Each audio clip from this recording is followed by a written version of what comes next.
Half चड्डा दिसला पाहुणच पराला. सकाळी उठलो पाहिजे तो सल्ला चेहरा आला होता. मीना बी आपला सल्ला चेहरा लपवला. अरे तू मीना जुते घातले, दीपांसून चप्पल घातली, मला बहुतच चांगला वाटला. बेबी जात आहे, आम्ही बी जात आहो. आहा, एका फ्रेम मध्ये 2 सडले चेहरे. अरे तू ग्राउंड मध्ये पोहोचलो मी. पोचता बरोबर भाऊ आउट झाला, मला बहुतच चांगला वाटला. उदय दिसला, त्याला मारायची इच्छा झाली, मारूनच टाकला.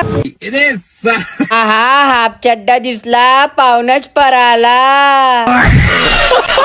गार्डन मध्ये आलो, उदय पोरीला पाहत होता, मी नाही पाहत होता, मी झोपून गेलो. उदयले फुकटाचा नाश्ता चारला. उदयले बहुतच खुशी झाली फुकटाच्या खाऊन. घरी आलो, आंघोळ केली, शाहरुख रोशन बनला. कुछ भी. अरे सल्ला चेहऱ्यावर चांगला चष्मा लावला. अरे तू पाणी पिला, सपासप सपासप सपासप. अरे कोंबडीचा पीस खाल्ला. अरे बहुतच खुशी झाली. इतनी खुशी कुल्फी खाल्ली. कुल्फी होती गरम. माझा दिमाग झाला गरम. माझा 2000 फॉलोअर्स साठी 50 फॉलोअर्स बाकी आहे. करून देता का? मला रडणं पडन. कुछ तरीका है भीख मांगने का.